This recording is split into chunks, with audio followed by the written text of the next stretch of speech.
is a common sense measure to ensure the safe disposal of pyrotechnic marine flares.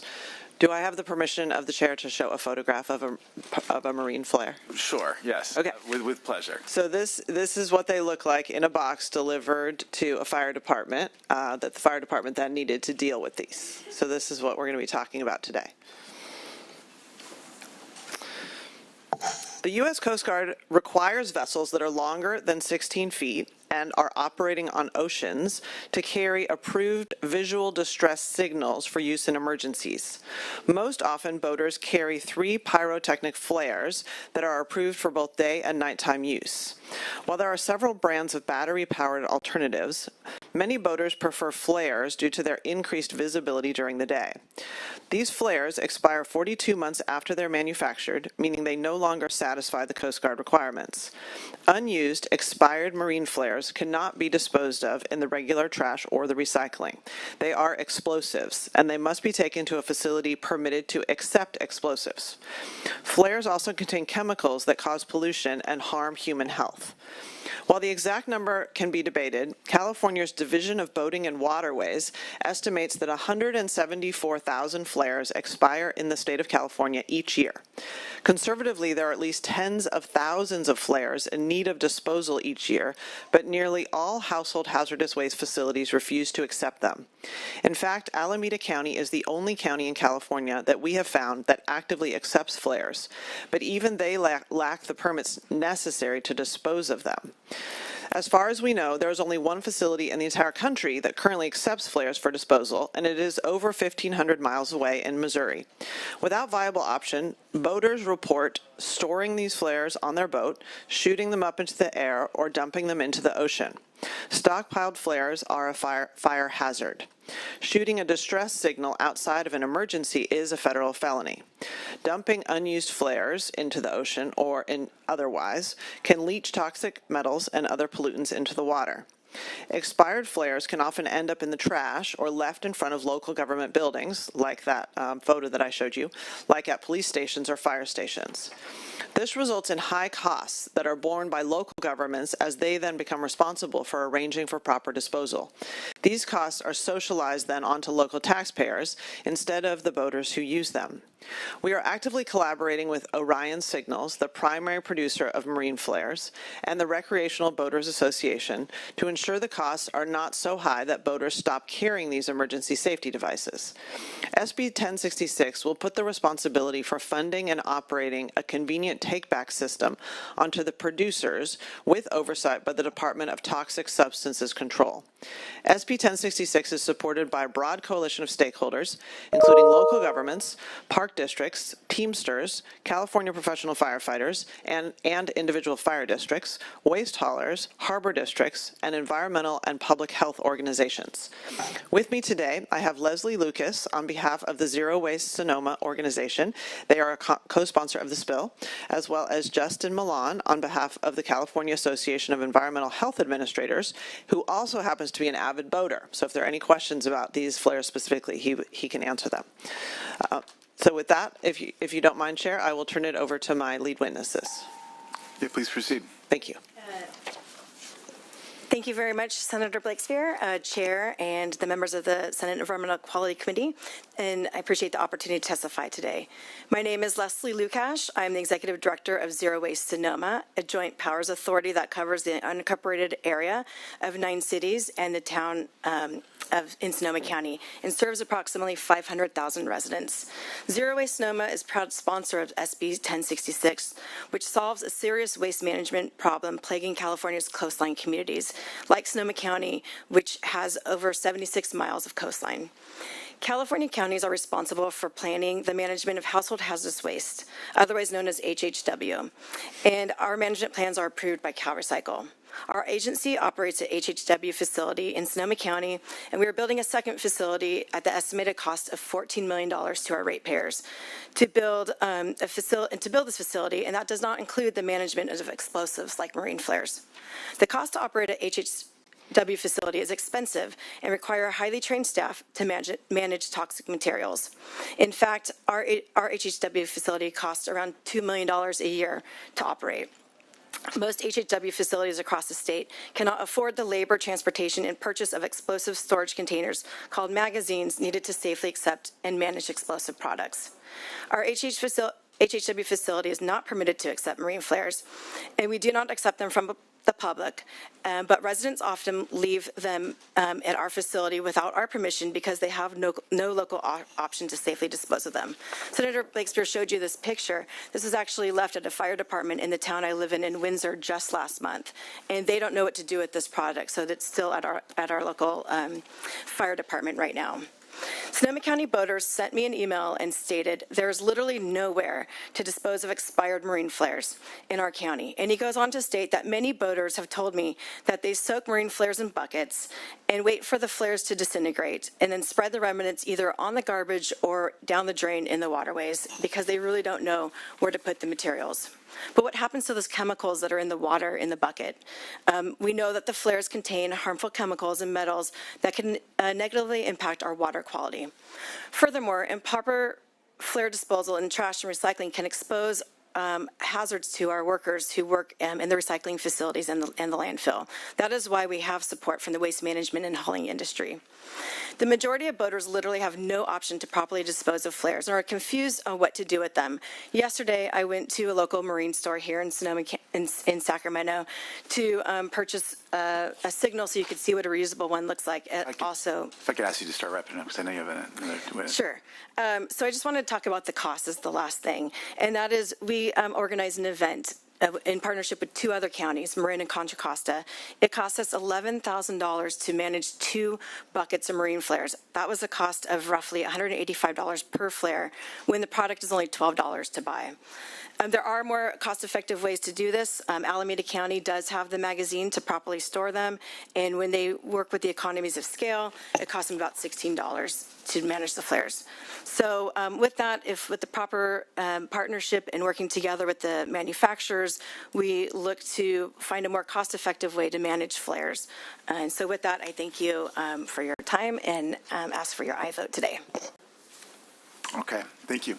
Mr. Chair, members, thank you, Senator.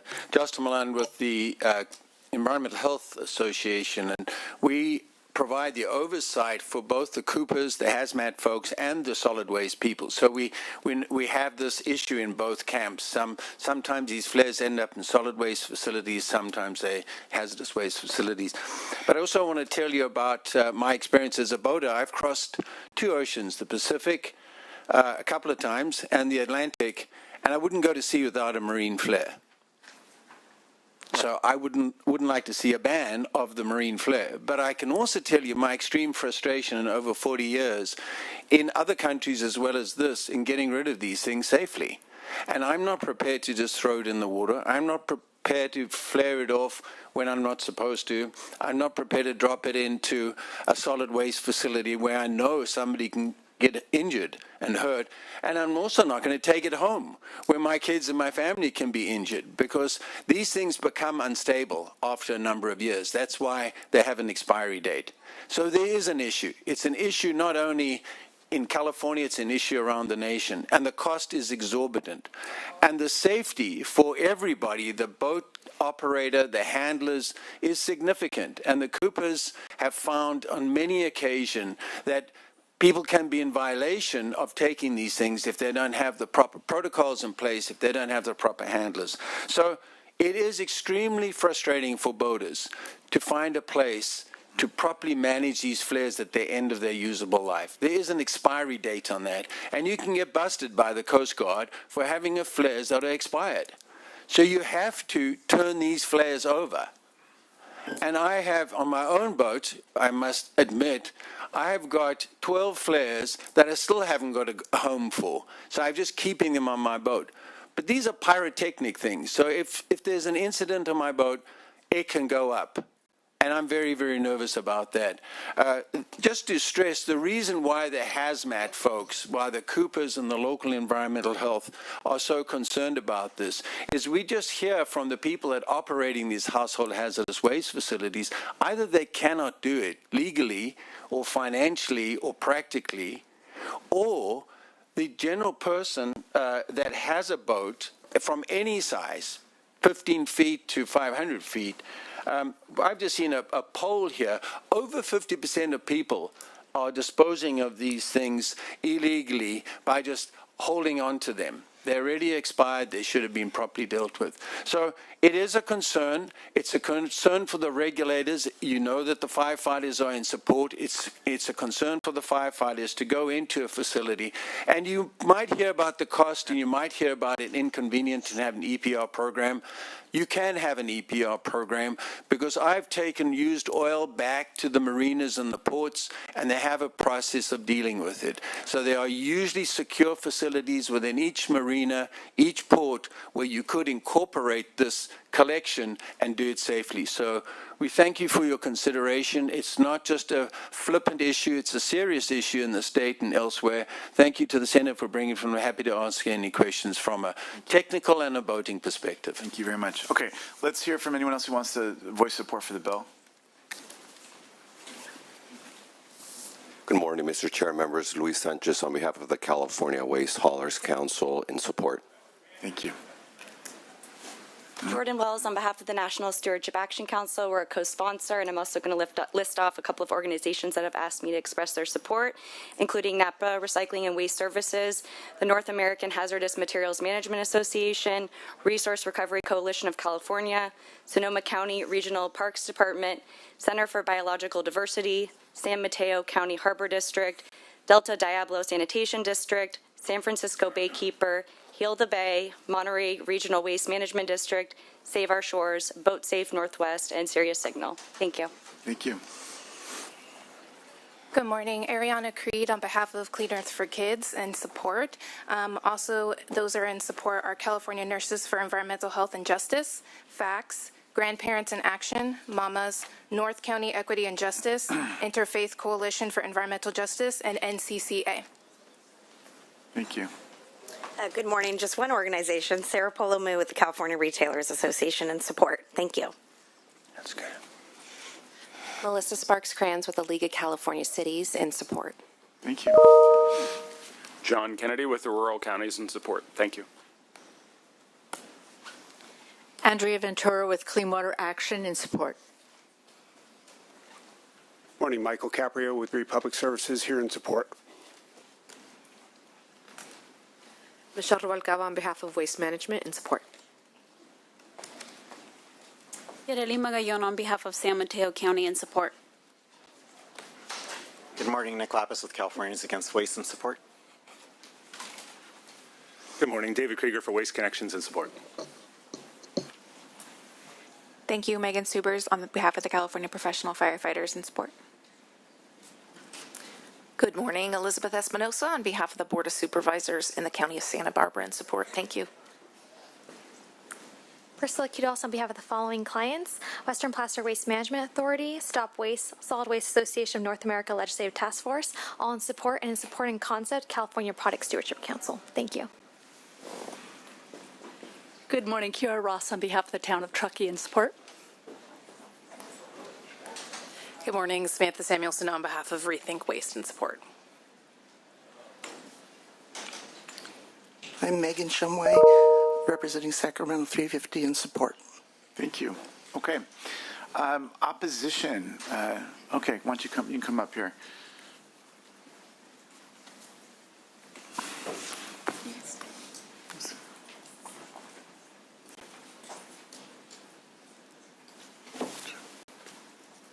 Good morning, Mr. Chairman and members. Good morning, Mr. Chairman and members. Jim Lights on behalf of Orion Safety Products, one of the primary manufacturers of marine safety flares. We're opposed to the bill for a couple of reasons. We wanted to note for this committee in particular that some of the chemicals of concern, that potassium perchlorate is not a component of marine flares. It has never been a component of aerial flares and was eliminated from handheld flares in 2022. Also wanted to note that the Bureau of Alcohol, Tobacco, and Firearms has consistently deemed Orion flares to be exempt from their explosive device regulations. Another reason is that not all flares are created equal. Handheld flares can be safely burned in a safe location, not around water, not around other combustible debris. And much like a ground flare would be burned. Our test results show that the ash from those burned flares does not contain any hazardous materials. But the aerial flares is where we think the discussion here really should be had. There are fewer disposal options for aerial flares, and we look forward to working with the proponents and the author to discuss how those might be managed a little bit better. Senator Blakespear did mention one of the things that we're most concerned about, and that is the cost of flares potentially going up as a result of a program like this and discouraging boaters from having the flares that are approved for day and evening use, whereas the beacons are good at night, but they're not approved for daytime use, the electronic light beacons. Our experience is also that some of the most successful collection and disposal programs are localized. Sometimes, events that may take place in a day or over a weekend, and we would like to figure out how we can better operate some of those localized programs than a broader state program. And so with that, we would ask for your no vote. Thank you. Thank you. Yes, sir. Chair and members, Jerry Desmond. Thank you. Chair and members, Jerry Desmond with Recreational Boaters of California, RBOC. Maybe to start off, RBOC has been a statewide advocacy organization for the state's boaters since 1968, and we become engaged in a variety of issues affecting everything from boating under the influence on the waterways, to the use of our gas tax dollars, to rules of the road, to copper-based anti-fouling paints, and have a tradition of representing over a couple 100,000 individual boaters who belong to different boating and sailing clubs and organizations. And our concern with the legislation at this point is really the public safety issue. Our organization and the state's boaters have been financing for years a voluntary turn-in program for vessel flares through the Boating Clean and Green campaign financed by the Division of Boating and Waterways as well as the Coastal Commission, and have encouraged boaters to turn in their flares. What we find is the experience is similar to one of the proponents, that a boater will keep the flares on their boat even if they're expired as backup. There's about a 3-year live date where they work, but they'll just keep them on their boat, just as was testified to earlier. And the understanding that during the day, these flares, the alternatives to these flares don't work during the day. So what we're sensitive to, and we're engaged with the author and the proponents and all stakeholders, is to ensure that as we address the public health, the hazardous and toxic materials and the explosive nature of these devices, that we recognize the important public health and safety benefit of a boater having this on their boat when they're out on the waterways. This bill doesn't thread that needle yet. We've heard of different ideas for EPR programs. We've heard of local program alternatives. We heard of statewide. We heard costs between $15 a flare and $158 a flare. Those aren't ironed out yet. And without them being ironed out yet, and we're engaged to work those out, but at the present, without knowing that, we're not willing to sacrifice public health and safety at this, as it's currently worded. Now, are we committed to try to develop a program that works, that doesn't end up in a boater having to pay $100 per flare to dispose of a flare? Most certainly we are. And for that reason, we appreciate the engagement and look forward to developing some solutions that work on the waterways. Okay. All right. Thank you. Okay. Other folks who want to weigh in opposition or raise concerns? Have we even gotten a letter from real quick? Yes. Okay. We sent a letter in on Monday. A late letter, but a letter. Okay. Okay. All right. Yes. Mr. Chair, members, Sarah Nocito on behalf of the National Marine Manufacturers Association in opposition. Thank you. Okay. Okay. Certainly appreciate and I totally get a lot of your clients. I'm really glad that Orion's retained you, Mr. Lights, because I think it'll help with the discussions. It's a recent. They recently brought you on. Is that right? Yeah. Okay. All right. So, how are the conversations going? I mean, have you guys been able to all sit down and talk shop? We have, and we have another call scheduled this Friday. Okay, all right. Because I know that some of the folks from the National Stewardship Action Council have been reaching out to Orion for a long, long time, and I'm just glad now that we've got some people they can talk to and engage with, because we really are looking for a way to make. I mean, this. I think everyone here knows what a believer I am in EPR, and it's something that if done right, can be done collaboratively, and the producers are an absolutely essential part of the conversation. They know their products best, they know their markets best, and they also know the development and potential end use best. And it's my hope in our conversations with the author staff and author, that's what they're seeking to get here. And having these conversations with an open mind from your clients, I think, is going to be absolutely critical to reaching an agreeable solution here that's going to do right by our environment and make sure that we're not compromising safety for boaters. So I'm glad that you're on the job, and we'll be working on this. So do you have any kind of initial reactions to some of the commentary made, Senator? Or? I mean, I can wrap it up in my close. Okay. Yeah. Any thoughts, questions? Yes, Senator Dolly. I just want to say I'm going to be supporting your bill today. I think this is a common sense approach to a problem. Obviously, we have, but at the same time, as somebody who has worked with the Koopas when I was a county supervisor, and we had lead-based paint, all kinds of stuff coming in, and people really don't know what to do with it. And quite frankly, a lot of it goes down the drain or gets tossed, and that's the wrong thing. So obviously, in this case, we don't want that to happen either. But at the same time, we want to put a program together, hopefully with the manufacturers, that there's in my mind, I'm thinking like you basically rent the thing and then they can take it back, something like that. I don't know, but I look forward to seeing the bill get together and make it so that boaters will do it. Number one, that they won't throw them overboard, and that they'll use them, and it's reasonable. So that's what I'm looking for, and I think it sounds like you're headed in the right direction to get there. So I'll support your bill today, and hopefully they can iron all those things out, and we can alleviate this problem. Thank you. Okay, thank you very much. Let's let you close. Yes, I want to say again, thank you to the sponsors and the lead witnesses who came to speak, as well as those in opposition who are at the table and we're in dialogue with, and then also to all the many organizations that came forward to express their support. I think it really shows that we do have a problem here, and the extended producer responsibility approach is designed to have the producer at the table coming up with the solution. So the cost is what it is. The question is who is bearing it. And so right now, if someone pays $15 to buy a flare and it costs $150 on the back end to collect it, manage it, send it somewhere, or it just goes up in our environment and it's essentially pollution, a toxic pollutant, that's not the society we want. So trying to figure out what are the solutions, and we will be working very closely with Orion to figure out how we can collect these in a way that is actually effective, because we need to be where people with their boats and their flares are so that we can get them back. I mean, the last thing we want is to have a program that nobody's participating in. So, that's why we have a bill like this that sends it into the extended producer responsibility realm. Instead of trying to figure it out ourselves legislatively, we're getting into dialogue with them. So I really appreciate your support, and I think this is a really important bill, and I urge your aye vote. Yeah.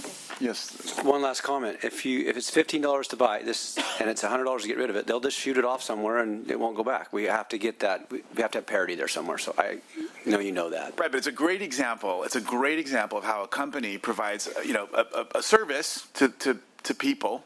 Right, makes a lot of money off it, sends it out into the market, and yet they have no cost associated with the end use of the product, and it's then borne by the environment and everybody else.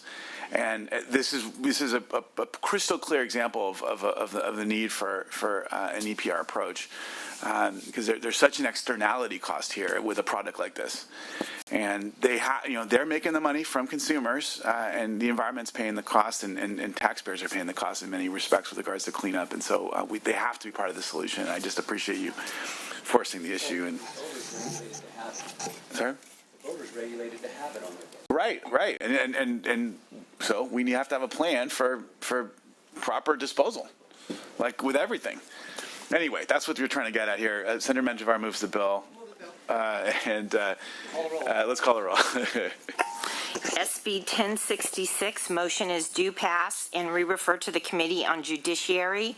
Senators Allen. Aye. Allen, I. Dowley. Dowley, I. Gonzalez. Hurtado. Menjivar. Menjivar, I. Wynn. Skinner. Okay, thank you. Appreciate it, and thank you for all the advocates as well, your engagement. All right, let's hear next from your next bill. Senator Blakespear has SB 1361.